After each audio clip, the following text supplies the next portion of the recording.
Hey guys, Mix here, and in today's video we are back with our 1974 MGB. And if you guys are new here to the channel, basically I picked this thing up, got it running, and well, it had the worst rod knock I've ever heard in my life. So I was contemplating whether or not to either sell it or rebuild it or just get a whole new engine. And we went the rebuild route, top to bottom, full-blown rebuild in the backyard. And we recently got this thing running, like I was saying before, and there's no more rod knock. The engine sounds absolutely amazing. And one thing I was going through a lot was the timing. So first I was going through the cam timing because it was backfiring at the intake and the exhaust, and I was like, oh, I definitely got it wrong. But it was right, and it was just the ignition timing that was way, way off. And thanks to one of my old automotive teachers, he got me on the right path, and I figured it out, and that's when it came to life. So let me pop the hood here, and you guys may realize I did bolt on the hood. But as you can see, we have the new Weber carburetor conversion kit, and a big portion of getting this thing to run was tinkering with this, and I still have a long way to go with it because it runs very rich right now. And the main objective in this video and the videos continuing with this are to get it ready for the road, because for as long as I've had this thing, the only thing I've touched on this is the engine. I haven't touched the trans, I haven't even taken off a wheel, I haven't looked at the brakes, nothing that actually makes it drive. Only I got the running portion down. So we need to get this engine to run good enough to drive it. And as you guys may be seeing right here, I took off the fuel line going to the carb because the fuel filter that was in it was very dirty. The original one that came with the car, I never really even decided to change it, even though the gas tank was rusted, and we did weld that. If you didn't see that, that was very scary. And also, since we converted the carburetor, I had to unbolt it from its mounting spot and kind of just run it over because the fuel line was too short. And I actually picked up some brand new fuel line and a brand new fuel filter to throw into this thing. This is the exact one that was in there before, just one of those like universal ones. So we have the best fuel flow going to the carb, because it was definitely very blocked up. I think I got the carburetor tuned up good enough to where it'll fire up relatively quickly. And then once we can get this thing to fire up and monitor how it's running, we'll work from there to begin the process of getting it to drive.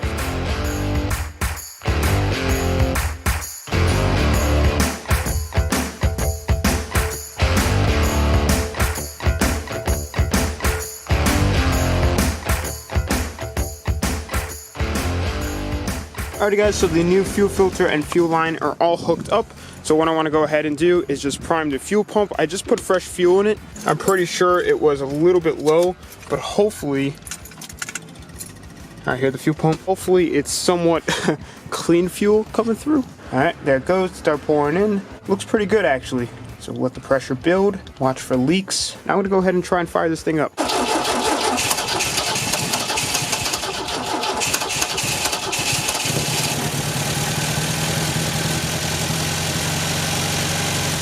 Like fuel is flowing nicely. This thing is really cold. As you can see, she is cold.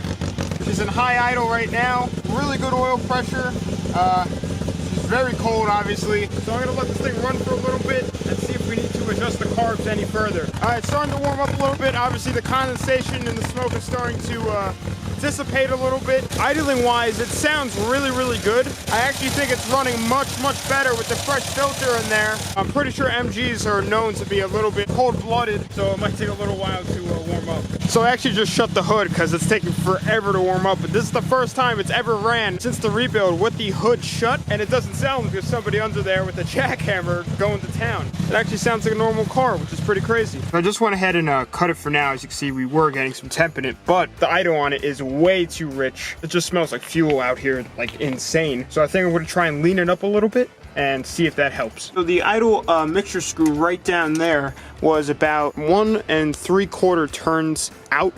So I went ahead and turned it all the way back in and then did like a 1.5 turns back out. So we're kind of just going to reset it from there because it is obviously way too rich, and we'll see if it runs any different from here.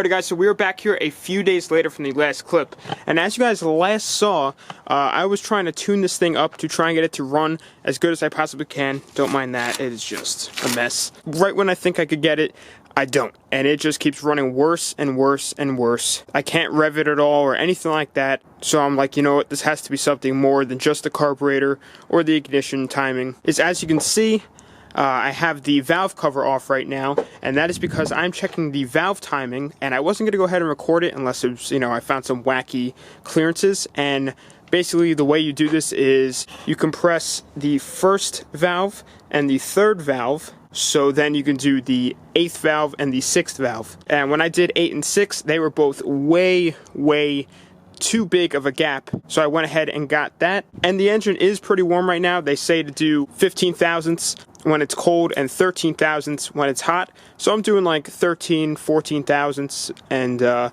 kind of just around that area. So I have those two figured out right now, and now I'm curious to see what the rest look like. So next up, I'm going to compress the 2nd and the 5th valve spring. They'll compress together, so we could go ahead and check the 7th and 4th valve clearance. One thing I didn't do when I put this whole engine back together was check the valve clearances. I probably should have, but I kind of just took the previous owner's words for it, and he said that, I had all new valves put in. But still, when I took them off and everything, they could have gotten out of whack. I probably should have thought of that before. But I'm just going to go ahead and run through this, and hopefully, once everything's back put together and we go ahead and try and start it, it runs different, at least maybe a little bit better, or it's completely fixed. That would be great.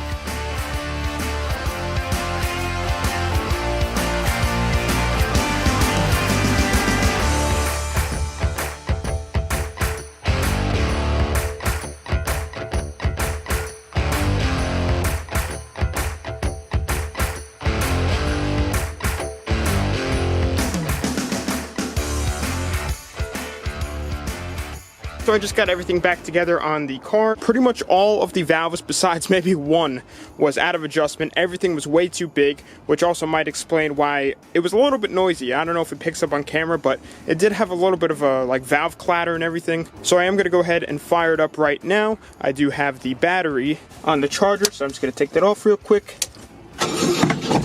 Oof, there was just a noise I did not like. Oh, I know what it was. Thought it was the valves for a sec. Yep, I believe it was this, but I'm going to get ready to turn off in case it was the valves. But I'm almost certain it was that gigantic ratchet.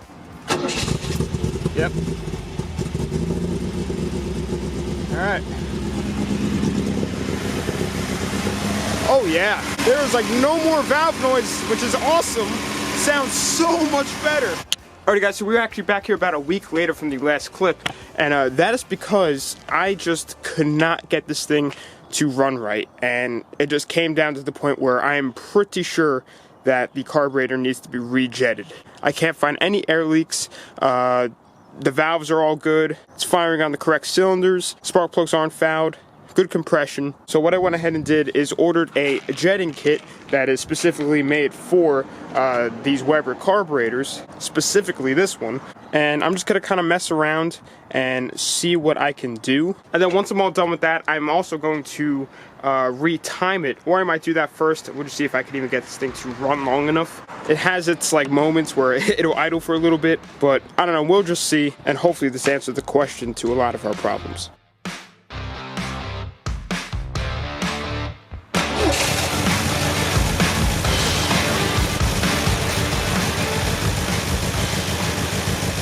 Timing wise, it's good. As you can see, pulled the fuel line off. I'm just going to pop off the top of the carb and look inside, look at the float, look at the jets, and mess around from there. It's only running with the choke on, which you would think would be a lean condition, but we're just gonna check it out. I might pull a spark plug and see how that looks. Or who knows, it could be dirty, because I mean, the tank was rusted out, and maybe when we first started it, it just clogged everything up, so let's just see what happens.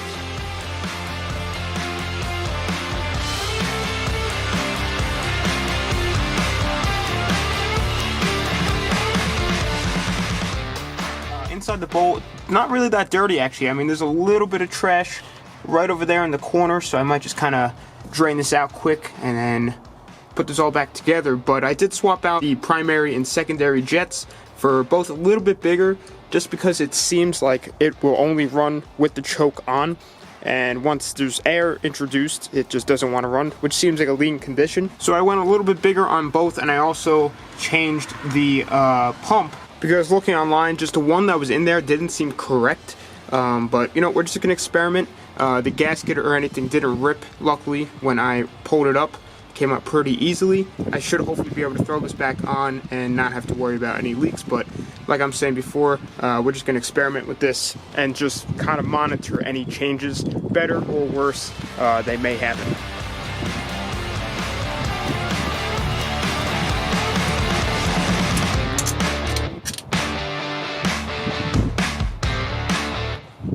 Alright, the carb is all back together.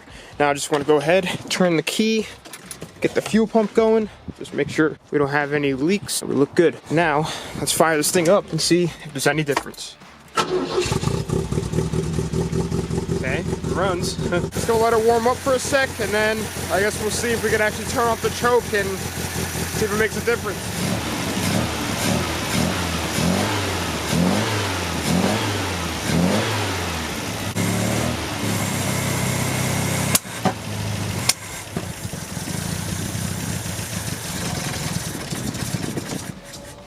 When the choke was on, it was running very, very good. Way better than it's ever been. But as you guys saw, once the chokes opened, it started backfiring out the intake. It would die down, and I put pretty big jets in there, so maybe the air correctors have to be smaller, if I'm thinking about this right. Alrighty guys, so we are actually back here again, like probably 2 weeks after the last clip that you guys just watched. It's a very long video. And that is because I went through every possible jet combination with this thing to try and get it to run better. It either doesn't change at all or it makes it worse. I'm like, something else has to be up. There's got to be a vacuum leak or an air leak or something. Even though I've tested numerous times for air leaks with this, I actually found what I believe is an air leak. So this is really good. I've never been so happy to find an air leak. But basically, earlier today I was running it, trying to just diagnose what the heck is going on. And even though I sprayed the intakes in the base of the carb and everywhere around there, I guess I never really got underneath the intake. And when I sprayed under there, well, this is what happened. So as you guys saw, it turned off, and every single time I did that, it would turn off. So obviously there's an air leak there or something. Even though you would think with an air leak it would rev up, but maybe because since it seems to be running so rich, you see how dark it is in there, that just with that extra fuel and that air no longer being able to get through, it's just choked out and would die. So that seems very probable. So what I'm actually going to do is pull off the intake and everything in the carb and check out the gasket, see what's going on, see if I can see any visible signs of leaking, and if I have to change the gasket. If it doesn't look good, even though it is a brand new gasket, so be it. It's easy enough to pull it off, and if that actually does make a difference, I think I'm going to revert the carburetor back to stock jetting, because all of that could have been for nothing because of the air leak. We'll just see, and let's dive into this thing.